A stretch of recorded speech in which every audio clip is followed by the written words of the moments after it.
So welcome to our meetup, Montessori and S.T.E.A.M meetup at the T.E.C school. We meet every month to talk about how technology is changing education in today's world and the importance of balancing technology and our everyday life, managing hands-on approach to education and also integrating technology in the classroom. So I'm very happy to welcome our panelists, Kevin Harrington, who is from WPI and also a maker at Technocopia. Kate, who is a student at WPI and also a student from Mass Academy, which is a school based on math and science as their focus.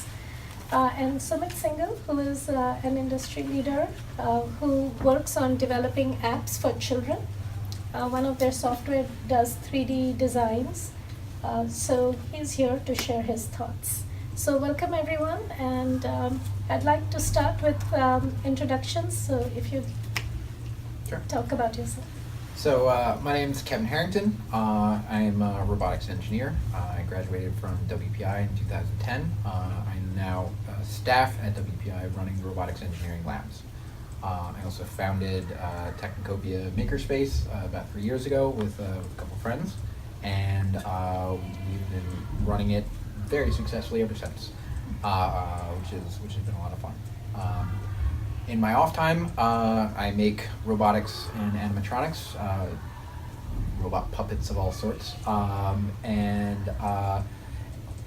What I've started doing more recently is using the robotics and animatronics to get kids engaged in STEM. You don't have to make a useful robot to make a robot, but once you start making robots, then as a kid you'll grow into eventually making something more useful. So you can start with a perfectly useless puppet and just have fun with it. So focusing on that fun has been what I've been doing for the past year. So. I'm Kate Schweikert. I'm a student at WPI. I'm majoring in mechanical engineering with a minor in mathematics. I graduated from the Mass Academy of Math and Science in 2016, and while there I was given the opportunity to work on a science fair project in which I developed a device for an epinephrine auto-injector, such as an epipen, that automatically calls 911 when it's administered. And now I hold a patent for that device, and I'm working on bringing that to market. I'm Sumit Singham. I work at a company called Dassault Systems. I've been in industry for almost 20 years. I'm basically mechanical engineer from trade, also did my management education after that. So my interest has been in implementing softwares, 3D design softwares at automotive companies, aerospace companies. So I have a lot of interest in how to use the industrial information which we have and bring it to the colleges and the schools. We also run STEM initiative in our company for high school kids as well as college kids, and they come to our company and see we have technology which we can show to them in terms of like C-Space we have, in which people can see how the 3D information can be absorbed when you are kind of in the 3D, so it's kind of a cave environment where you could go and see the 3D from inside. So it's very useful for education. Also, we have a very interesting project called Living Heart, which we have recently started. It's in which you can actually see everything which is happening in the heart in 3D and go inside the heart and visualize everything. So that it has a lot of educational impact for medical science and doctors. So similar to that, we have many projects like even for cars and aerospace engineers and can go inside do a fly through the products and see how the product is shaping up. And that has a lot of, that could be used very easily in the education world. So I have a lot of interest in bringing that kind of knowledge into education. Well, I'm very glad all of you are here. I was talking to some of our office staff this afternoon, and Nicole, who's our office administrator, mentioned that in 1776, on July 4th, King George wrote in his diary, "Nothing important happened today." And little did he know what was happening in America. Life was in slow motion back then. And today, if there's even a slight rumbling in the political world, everyone knows about it throughout the world because of the internet. And information is exchanged so quickly today that we don't have to wait for things to happen over time. And it just brings to mind, what would King George have said if he had a Twitter account? And it would have been something really different. So having children growing up in this technology-driven society, what is the impact in education? Because we are a Montessori school where everything that we teach children is through hands-on approach, through materials that bring these are concrete materials that bring abstract ideas to students in a very simple manner. And yet we want children to be prepared for tomorrow, but we don't even know what kind of jobs are going to be there tomorrow. How robots are affecting the world today. And so let me just open up to you. What do you think of technology, and how do you think it's changing our life, and how should students be ready for it? Oh boy, biggest question of our age, isn't it? I don't know. A few simple catchphrase things. The last job is going to be a roboticist, and it's going to be someone who's alive today. Let that sink in for a second. Yeah. And within that context, sort of programming is basic literacy of the 21st century. If you can program, you have literacy. If you can't, you don't. And that's a sort of stiff point that we should probably be pushing every step of the way, that it's far more important to understand Python than English. If you really understand, or HTML or Java, it's my personal favorite, right? So the importance of understanding how the systems work is paramount. And in order to understand how all these pieces of technology work, the lens through which they all are mediated is software. Even when it's mechanical design, it's mechanical design through a piece of software, and electrical design through electrical CAD software, testing your electronics through the software in the oscilloscope that's displayed. We live a software mediated life, and if it's just sort of magic that happens behind the scenes and we don't understand what's happening, there'll be a world of magicians on one side and people who see them as magicians, and so you can either fall into one of the two categories, the techno mage, as it were, designing and building, creating and sort of speaking the words that create the world that we live in, or something else. And I feel like, in a room of adults, you can put it a bit more harshly. For the kids, you want to sort of coddle that fact around a bit, but generally speaking, you need to learn to read and write code, very, very explicitly. And to that point, open source is the mechanism by which that becomes possible. If there's more code out there that is open and free to read, because remember, the other half is, it's not just writing code, you have to be able to read it as well. You can read the solutions to big problems that other people have solved. You don't get a good vocabulary by sitting there and talking to yourself, really, you don't. But if you go read novel after novel after novel, you'll pick up some things, you know. If these sort of code novels are available, large open source applications, then the ability for kids to read their way through it, and then from the point of view of the educator, the motivation to push them to read through these things, understand big complicated things.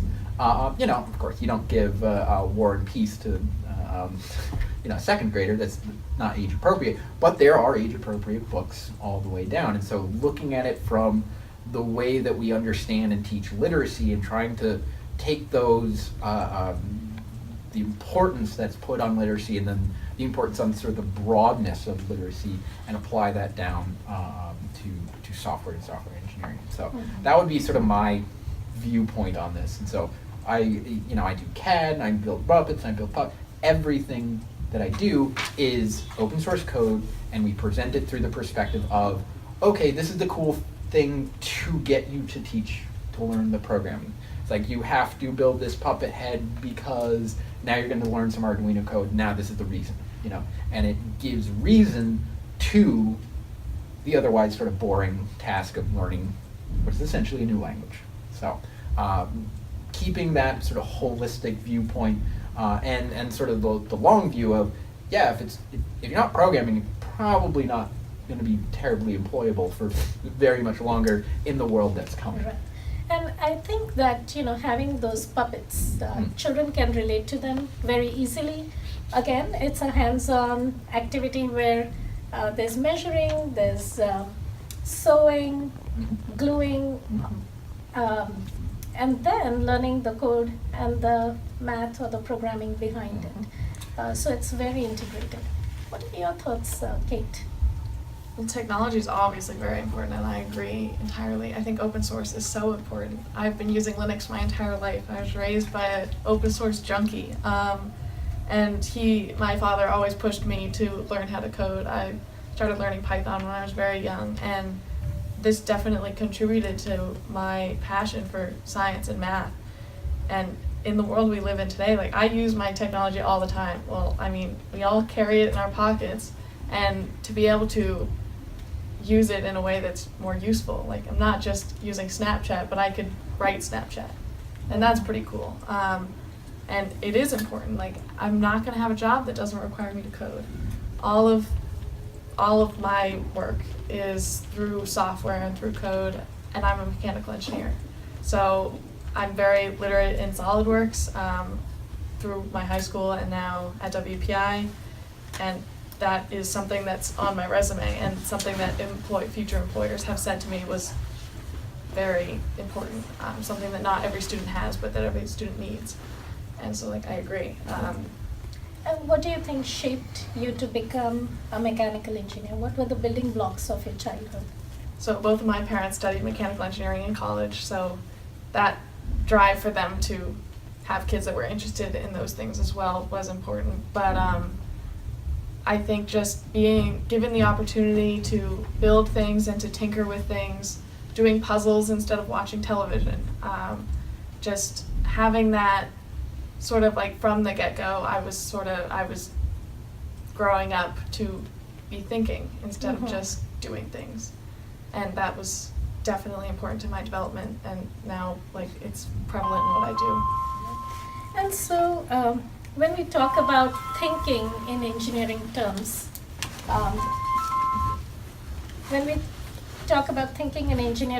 it's an iterative process, something that humans have done all through mankind. So whether it's taking Stone Age and making tools or weapons to adapt to their environment, they always had to make their designs better and better and better till they were able to solve the problem. And then if you look through all of history, we've always used that engineering design process of making things better to make our lives more efficient, or to create inventions that have changed our lives completely and saved us. So I feel that bringing that iterative process to children at a very young age and making that a habit of mind, where they're not only learning reading, writing, math, but Kevin, to your point, that they are also becoming literate in software or hardware so that they can build these solutions themselves is important. As someone in the industry, Sumit, how do you see the young adults who are now graduating from college? What are the skill sets do you think they need to be part of a growing industry? I think exactly what Kate just pointed out, the things which she started with. I mean, she's kind of like a ideal example for people the industry is looking for. Because the degrees are not that important. I mean, they're important, but what comes down to the important thing is what you have done, what you have created. She said, it's not only I can consume information, but I can create information, right? Create the thing. So that part is really important. When, like I said, we did 2 STEM days this year with kids, and this is the same thing which we were trying to tell the kids, and this is where my interest also falls in. I mean, there's a big gap which I see in the education system which our kids are going through versus what we all know. I mean, like Kate has gone through she didn't get that kind of atmosphere in her school or college, which her parents actually pushed for. I mean, if the system was also supportive of that kind of environment, she could have even done better things. She could have created even better innovative things if there was not so much pressure on grades, not so much pressure on taking tests and making sure that you're studying for things which really don't interest you. So there are a lot of things which are happening in our schools and colleges which are in the curriculum, which at certain stage should be taken off or should be made more project based.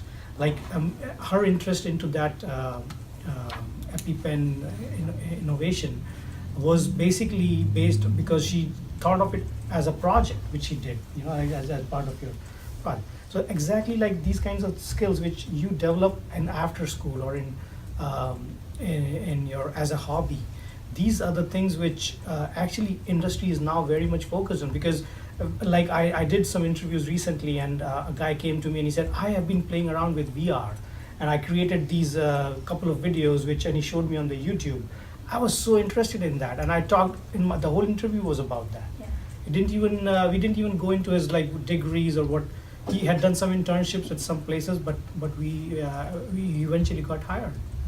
So your extra interest which you're doing, and shows your creativity and how you will fit in the industry environment. That's very important. And I look at Maria Montessori as the first person who came up with project-based learning. Everything is hands-on, working with a group of friends, group of peers, peer mentoring. So certainly there is a very good environment to bring technology in the classroom in a Montessori school. Again though, I feel there is this fear that teachers have of integrating technology because it's something new, that programming is very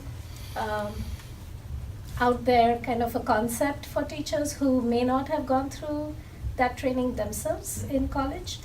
And what are some of the ways that teachers and parents could include technology at home? I think, Kate, you spoke a little bit to that, where you mentioned doing puzzles at home. It's a very simple idea, but to start thinking in the process of how do you solve this puzzle. And If your kid wants a computer, you give them a Raspberry and an SD card, say good luck, and if they figure it out, they get a computer, and if they don't, well, then they don't. But the biggest question I think in my mind is that not all parents are geared in that direction. They have so much on their plate, and focusing on the kids, providing all this information. The words which you're using, 70-80% parents doesn't even know what you're talking about. Yeah. So the important thing here is that how do you get this in the system? The Montessori system which we have, the teachers you're talking about, how do you make them capable of this information? You know, like how do you bring that thing in the curriculum? So there are a lot of initiatives which are happening, like we've been discussing on that, and that is really the key challenge. I mean, to how to get so that not only the kid or some specific kids who have that environment are able to bring innovation, but even a kid who is in a poor family or in a area where there's this type of atmosphere is not there, it just goes to the school. The system makes sure that they are able to bring their innovation out, their creativity out, and create things, and we have better kids, better environment. So that is the key part in my mind. Yeah, and I feel that that bringing the technology curriculum in the classroom is the biggest challenge for teachers, where we are saying reading, writing, math, it's been taught for so many years that everyone just takes that as a given. And when you say, okay, now let's bring in programming. And some of the things that we've done in our school, we've got 3D printing in the classroom. We have, children have opened the computers, looked inside, built their own, just doing the engineering design process to make things better with very simple recycled materials to start developing the idea of what is the design process. And these are ways to just teach them that technology is a tool to make things easier for you to do, whether it's writing a report, using a digital microscope to record what they're seeing in the natural world and then write a report about it on the computer. But then there's the other part of how do you teach children to innovate, because that's the other role of technology, and make life simpler or better. And I come back to your example of using a project, and we have a STEAM fair where students are given a challenge and they have to come up with solutions, and it's all open-ended, so it's not there's no right answer to it, but there has to be a product at the end. So it is product driven, it is creativity driven, and they have to use the engineering design process along the way. So I think there are some ways to integrate and not have technology be a separate part of the curriculum where students are taken out for specials, but it's within the classroom, and that I think is one way to integrate. Absolutely. So, sort of to that point, one of the big problems with programming is that it's so new. So, let's get philosophical for a second. So we're a species of tool makers, right? Mm-hmm. You know, there's this great quote, I can never remember who it's by. Anyway, so if you look at energy, you know, the amount of energy it takes for a person to walk down the road and, you know, take a look at all the various animals walking, we're in the middle of the road, and then the California condor is, sort of way out ahead. It soars for miles and miles and miles. It takes no energy because it's riding thermals. Until you look at a human-powered still, on a bicycle. And a human with a tool is vastly more efficient than the human alone, and from a transportation perspective, under its own power, not using any additional power, than anything. Way further ahead than the condor was from everything else. It's just light years ahead. So you look at it from that idea that we are tool makers, right? So and then sort of think about what is a tool. It's the accumulation of knowledge in an object, whereby the object has utility, like the object can do something that now turns those ideas into some part of physical reality, right? So you've converted an idea into not just an object, but an object that then confers power, that it confers, an extended capability to anyone without the need to invent. So a person can ride a bicycle without inventing a bicycle. You know, a person can use a computer without inventing a computer. What's missing is good tools for learning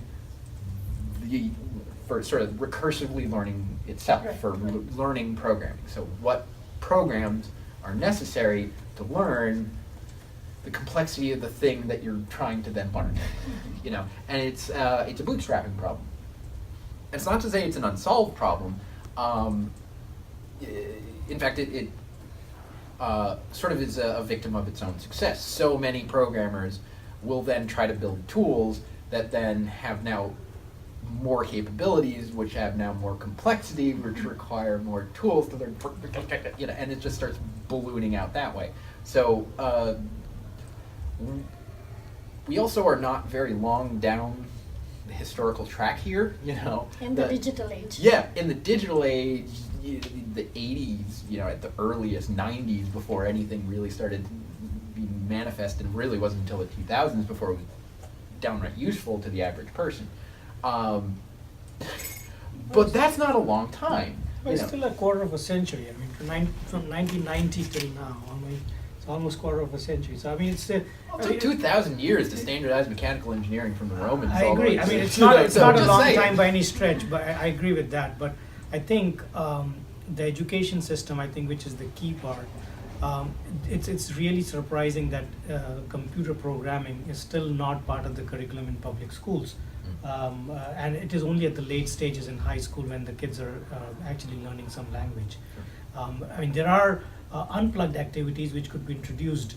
I mean, programming is algorithm. Algorithm is, you know, there's a sequence of steps which you have to learn. Maybe so the ideas of programming can be introduced at very early age. Yes. So those things, I mean, are now in the last 5 or 6 years I've seen.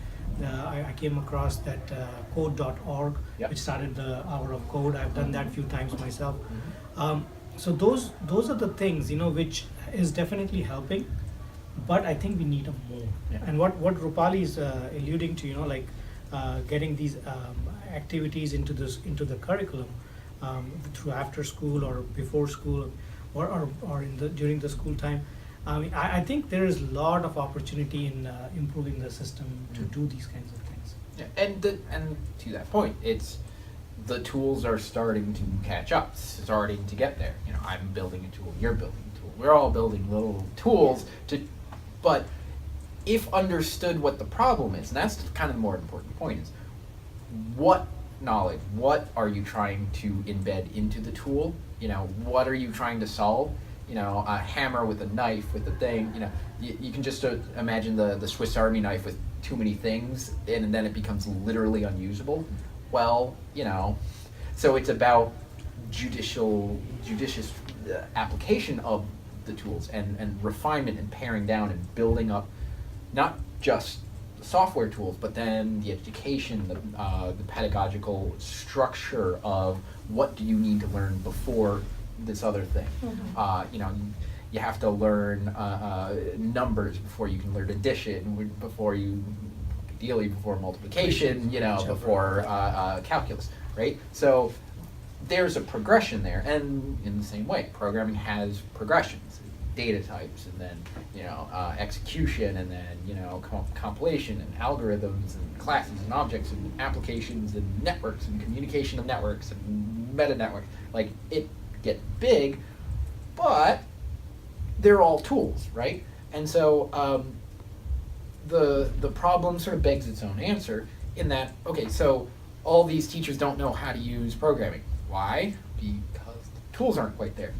And the pedagogical frameworks for them to have learned it in the first place weren't there. So again, 25 years, well, okay, that's not long enough for the tool to be in place long enough to train a teacher from grade school up to the level of being a teacher. Like, the teachers that are teachers now were like only little when the first computers were sort of being invented. So it's like, or sort of becoming popularized in the 90s. Which is mainstream. Right, mainstreaming of the computer revolution, and then sort of internet towards the end of the 90s. So, you know, they couldn't have. How could they, right?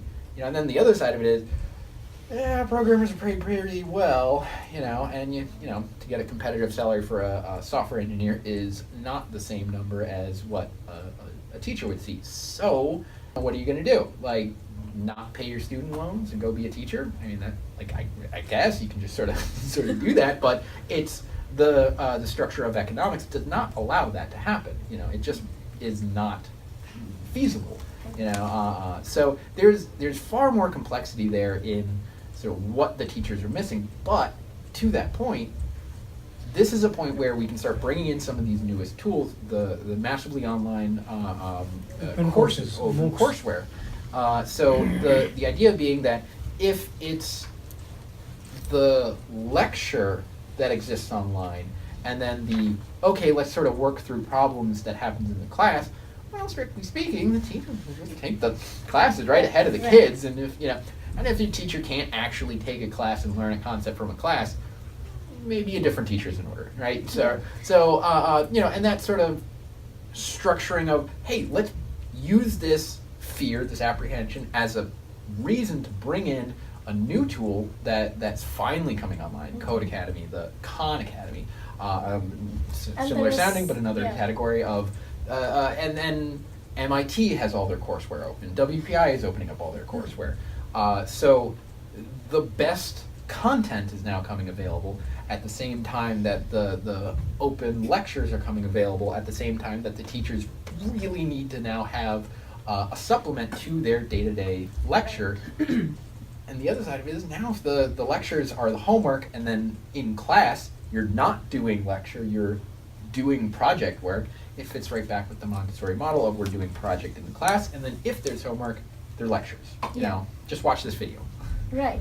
And I think using some of it, having these technology academies, so to say, out there are very helpful. For example, when our students want to practice math, or they want to learn how to, or just practicing their music, there is a software to do that. They have a keyboard, and the music teacher can then keep track of what the students have learned and practiced.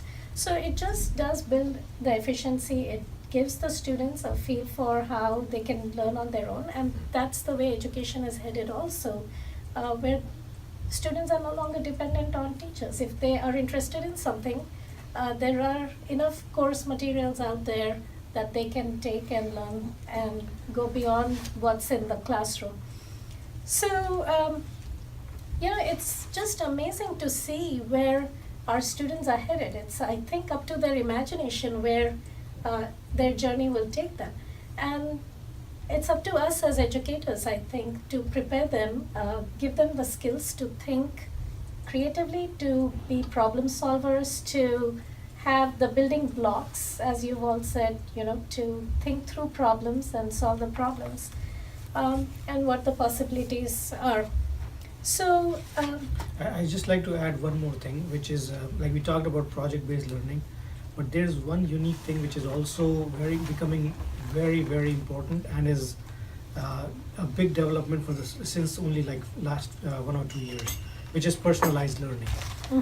With all the technology and all the data analytics, personalized learning, which means basically that I could have learning cycle or a learning map for each kid in the class, based on his aptitude, based on his interest, based on his interest.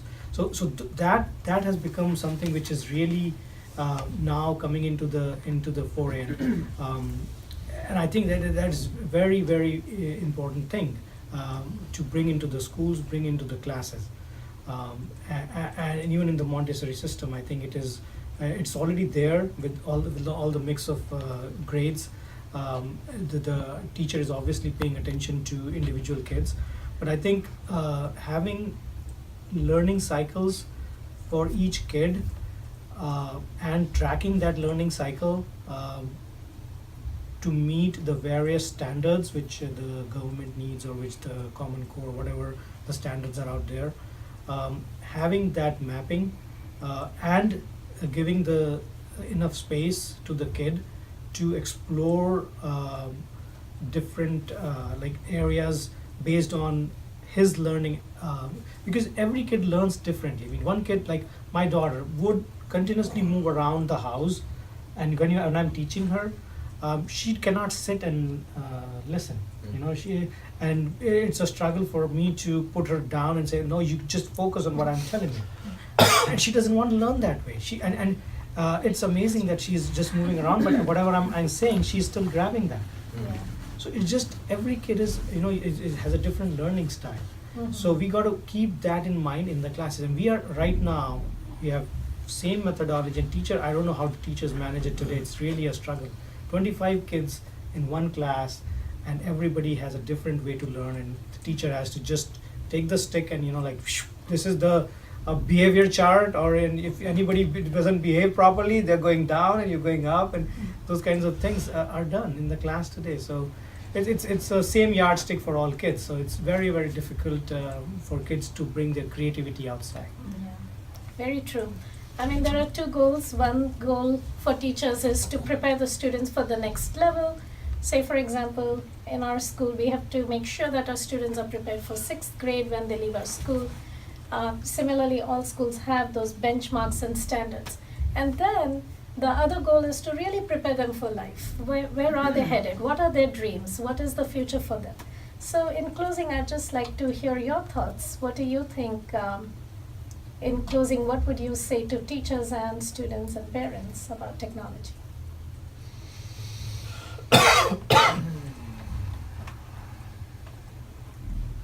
Future's gonna get cool.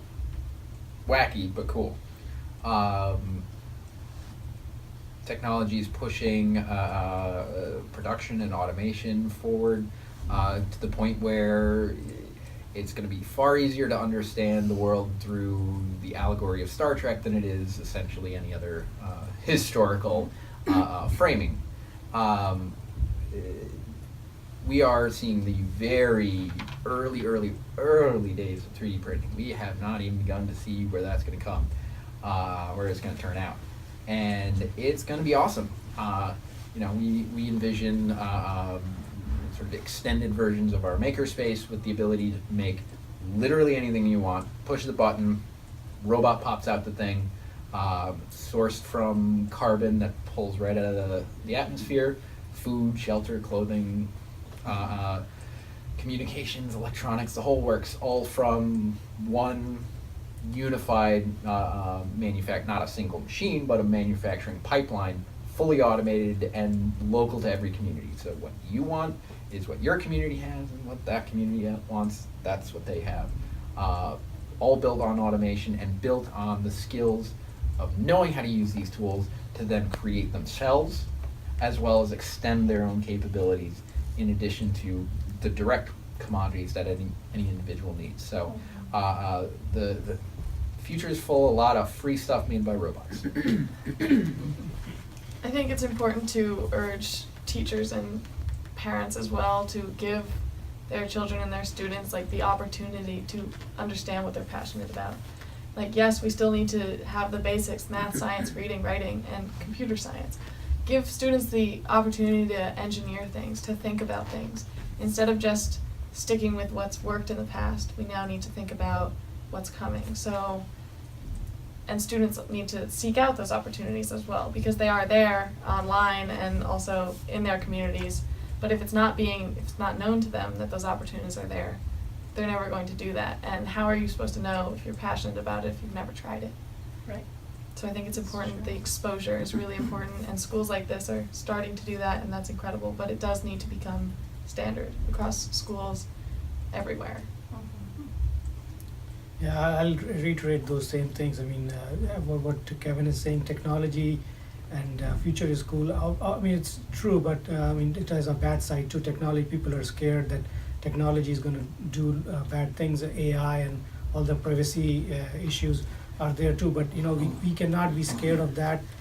It's being invented by humans, so we have to be we have to prepare the kids of today to be able to do better things and bring better technology into the humankind. So it's all up to teachers and parents to realize. I mean, that we already know the importance of it, but it's very important to bring it into the system and evolve the current system. There's a lot of room for improvement. So we definitely, the two things which I think I'm really passionate about is bringing project-based learning and personalized learning. So those two things are very important in our current education system, including the programming and the technology. Yeah.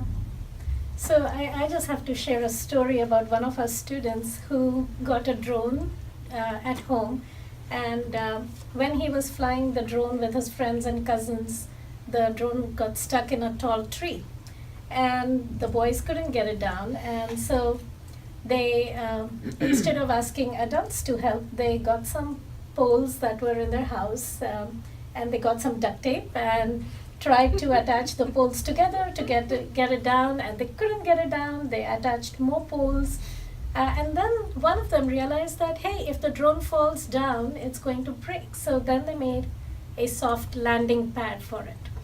All through their own thoughts, their own thinking process, analyzing a problem, creating solutions. And eventually after a lot of trial and errors, they were able to get the drone down and were able to fly it again. And I asked this boy, I said, so how did it feel when you got the drone and you were able to fly it? And he said, that was okay. The real fun was in actually getting the drone from the tree to the landing pad.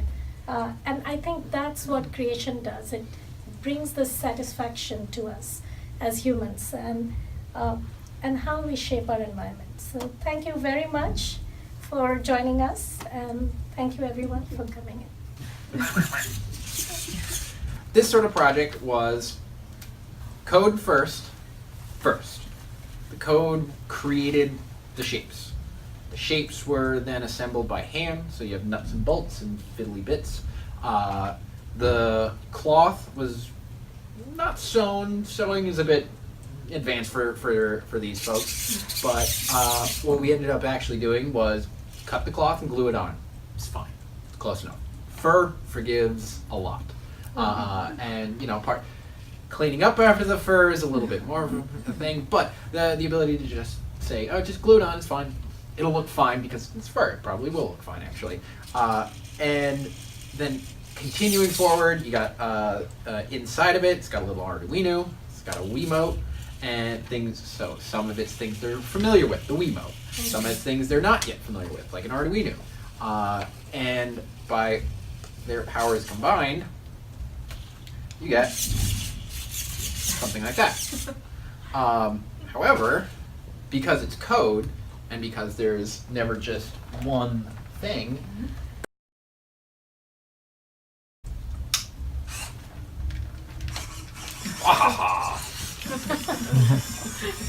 so we can go big as well. And if you look on the inside, it's the same design.